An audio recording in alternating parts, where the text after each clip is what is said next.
ശബരിമല പല വീഡിയോ നമ്മൾ ചെയ്തതാണ്. ഒന്ന് രണ്ട് വീഡിയോയിൽ നമ്മൾ അതിൻ്റെ അന്താരാഷ്ട്ര ബന്ധം പറഞ്ഞതാണ്. ചിലരെങ്കിലും താഴെ വന്ന് നമ്മുടെ കമൻറ്റ് ബോക്സിൽ ട്രോളി, അന്താരാഷ്ട്ര ബന്ധമൊന്നുമില്ല, ഇത് കേരളത്തിലും തമിഴ്നാട്ടിലും കർണാടകത്തിലും ആന്ധ്രയിലുമായിട്ട് ഒതുങ്ങും. പക്ഷേ ഇപ്പോഴിതാ ഞങ്ങളാണ് ഒരുപക്ഷെ ആദ്യമായി ഒരു ഡിജിറ്റൽ ചാനൽ എന്നുള്ള നിലയിലോ സാറ്റലൈറ്റ് ചാനലുകൾക്കപ്പുറമായോ, സാറ്റലൈറ്റ് ചാനലുകളും അങ്ങനെ പറഞ്ഞില്ല, അന്താരാഷ്ട്ര ബന്ധമുണ്ട് ഇതിനെന്ന് ഞങ്ങൾ വളരെ കൃത്യമായി പറഞ്ഞു. പക്ഷേ ഇപ്പോഴിതാ വളരെ ഞെട്ടിക്കുന്ന ഒരുപാട് വിവരങ്ങളാണ് ഇന്നലെ ഹൈക്കോടതിയിൽ നിന്ന് വന്നിട്ടുള്ളത്. ജസ്റ്റിസ് വി രാജ വിജയരാഘവനും ജസ്റ്റിസ് കെ വി ജയകുമാറും കൂടി ഇന്നലെ പറഞ്ഞ ഉത്തരവിൽ, ഇന്നലെ പുറത്തിറക്കിയ ഉത്തരവിൽ അല്ലെങ്കിൽ കോടതിയുടെ നിരീക്ഷണത്തിൽ വളരെ ഗുരുതരമായ ആക്ഷേപങ്ങളാണ് വന്നിരിക്കുന്നത്. 2019 മുതലുള്ള കഥയാണല്ലോ നമ്മൾ കേട്ടിട്ടുള്ളത്. എന്നാൽ 2018 അവിടെ കുഴപ്പം നടന്നിരിക്കുന്നു. 2018 വാതിൽ, ശബരിമലയുടെ ശ്രീകോവിലിൻ്റെ വാതിൽ എടുത്തുകൊണ്ട് പോയതിൽ വലിയ പ്രതിസന്ധി വന്നിരിക്കുന്നു. അതുപോലെ സെപ്റ്റംബർ 2 ബോർഡ് ദ്വാരപാലക ശില്പങ്ങൾ അറ്റകുറ്റപ്പണിക്ക് ചെന്നൈയിലെ സ്മാർട്ട് ക്രിയേഷനിൽ കൊണ്ടുപോകാൻ അനുമതി നൽകി. എന്നാൽ ഈ വിവരം മിനിറ്റ്സിലില്ല. അടുത്ത ഞെട്ടിക്കുന്ന വിവരമാണ്. അതുപോലെ ഇത് സൂക്ഷ്മ പരിശോധന ആവശ്യമാണെന്നും പ്രത്യേകമായി മിനിറ്റ്സ് പിടിച്ചെടുക്കണമെന്നും പറഞ്ഞിട്ടുണ്ട്. അന്വേഷണ സംഘം മിനിറ്റ്സ് കുറച്ചെടുത്തിട്ടുണ്ട്. ആ എടുത്തതിലാണ് ഈ വിവരം കാണുന്നത്. അതുപോലെ തന്നെ ബോർഡിന്റെ മിനിറ്റ്സിൽ 2025 പ്രത്യേകത പ്രശാന്താണ്. ആ പ്രശാന്തിന് ഇപ്പോൾ കാലാവധി നീട്ടിക്കൊടുത്ത് ഇതെല്ലാം രക്ഷിച്ചെടുക്കാനാണ്, കുളിപ്പിച്ചെടുക്കാനാണ്, വെളുപ്പിച്ചെടുക്കാനാണെന്ന് പ്രതിപക്ഷ നേതാവ് സണ്ണി ജോസഫ് പറഞ്ഞിട്ടുണ്ട്. അത് വേറെ ഒരു കഥയാണ്. എന്നാൽ 2025 ജൂലൈ 28 വരെയുള്ള വിവരങ്ങളെ ഉള്ളൂ. അത് തന്നെ ശരിയായ രീതിയിലല്ല രേഖപ്പെടുത്തിയിരിക്കുന്നത്. മിനിറ്റ്സ് കൃത്യപ്പെടുത്തി രേഖപ്പെടുത്തുന്നതിൽ വലിയ വീഴ്ചയുണ്ട്. 2018 വാതിൽ മാറ്റാൻ ദേവസ്വം ബോർഡ് അനുമതി നൽകുന്നത് 2519. ഈ ഡേറ്റയൊക്കെ വളരെ പ്രധാനപ്പെട്ടുണ്ട്. 2519.70 ഗ്രാം 24 ക്യാരറ്റുള്ള സ്വർണമാണ് 1999 പൊതിഞ്ഞിട്ടുള്ള വാതിലായിരുന്നു അത്. നോക്കൂ,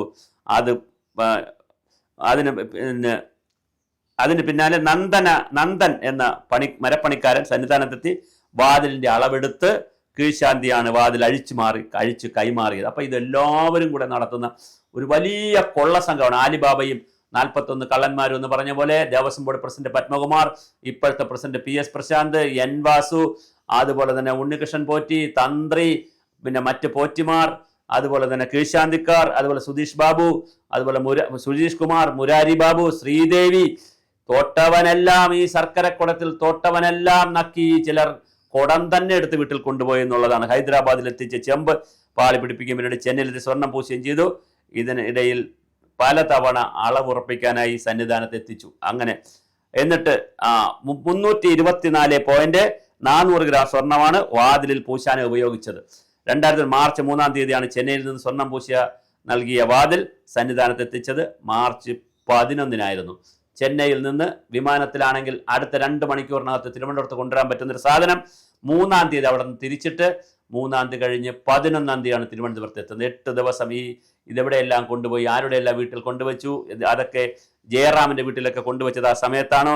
ഇതിൽ കോട്ട ഇളമ്പള്ളി ക്ഷേത്രത്തിൽ അടക്കം വാതിലെത്തിച്ചു. ദേവസ്വം ബോർഡ് പ്രസിഡന്റുമൊക്കെ അവിടെ നടന്ന ചടങ്ങിൽ പങ്കെടുക്കുകയും ചെയ്തു.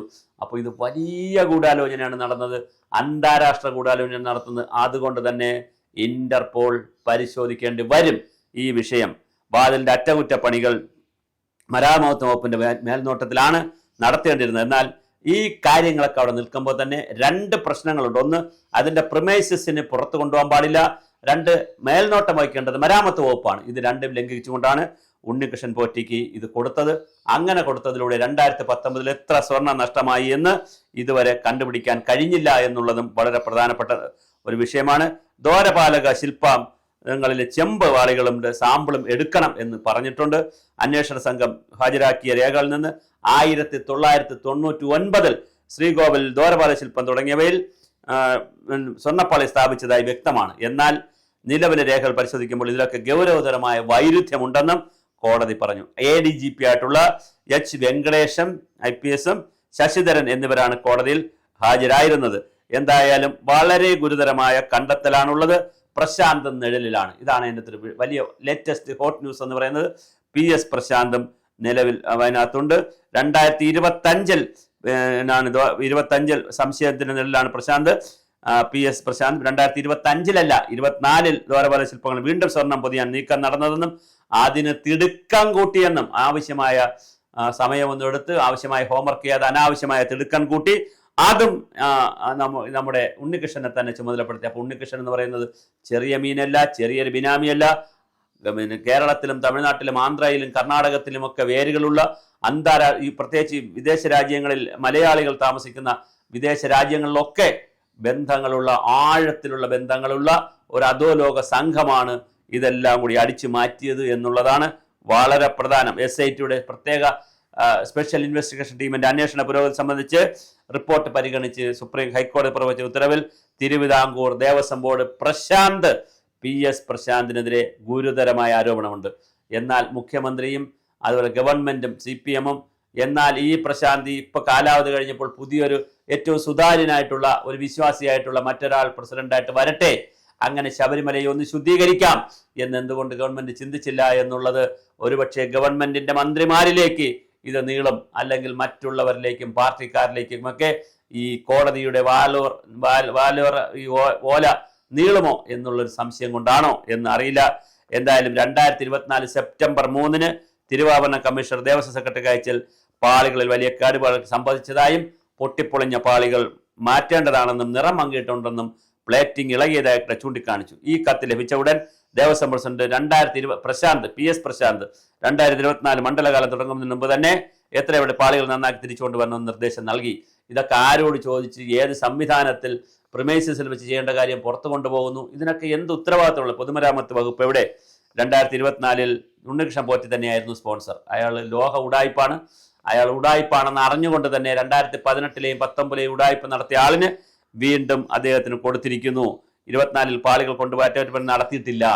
അതാണ് വേറെ രസം. 25 ആയല്ലോ. ധൃതി കെട്ടിച്ചമച്ച ഒന്നായിരുന്നു എന്നും വലിയൊരു ഗൂഢാല ഭാഗമായിരുന്നു എന്നും കോടതി ചൂണ്ടിക്കാണിച്ചു. അപ്പോൾ കോടതി പറയുന്നത് ജുഡീഷ്യൽ സുരക്ഷാ സംബന്ധം കണ്ടുകെട്ടാൻ വേണ്ടിയാണ് 2024 അത്തരമൊരു തിടുക്കം കാട്ടിയത്. ദേവസ്വം ബോർഡ് അതിൻ്റെ കോടതി ഉത്തരവിൽ പറയുന്നുണ്ട്. 25 സ്പെഷ്യൽ കമ്മീഷണർ ഉണ്ട് ദേവസ്വം ബോർഡിന്.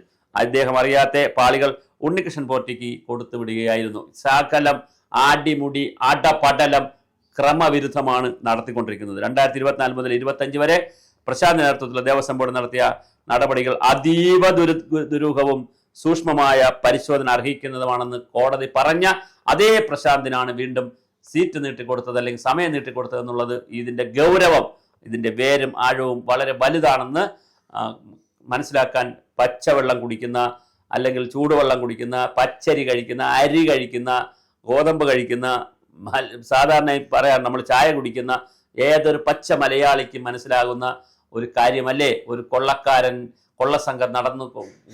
കൊള്ളസംഘത്തിൻ്റെ പ്രവർത്തനം നടന്ന സ്ഥലത്ത് അവസാനത്തെ കൊള്ളക്കാരൻ അവിടെ ഇരിക്കുമ്പോൾ കൊള്ളക്കാരൻ്റെ കാലാവധി കഴിയുമ്പോഴും കൊള്ളക്കാരൻ അവിടെ വീണ്ടും പിടിച്ചിരുത്തിയിരിക്കുന്നു എന്ന് പറയുമ്പോൾ അത് ഗവൺമെൻറ്റും മുൾമുനയിലേക്കും സംശയത്തിൻ്റെ നിഴലിലേക്കുമാണ് പോയിക്കൊണ്ടിരിക്കുന്നത്.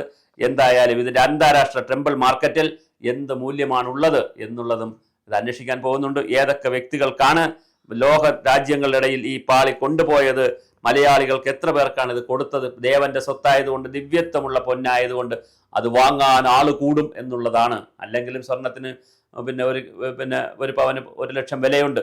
ആ സമയത്ത് 1 ഗ്രാം എന്ന് പറയുമ്പോൾ ഏകദേശം 10,000-12,000 രൂപ വില വരും. അപ്പോൾ സ്വാഭാവികമായിട്ടും വളരെ കൃത്യമായി ഈ പൊന്ന്, ദേവന്റെ പൊന്ന്, ദിവ്യത്വമുള്ള പൊന്ന് വാങ്ങാൻ കോടികൾ കൊടുക്കാൻ ആളുകൾ ഉണ്ടാവും. ആ കോടികളെല്ലാം എങ്ങോട്ട് മറിഞ്ഞു?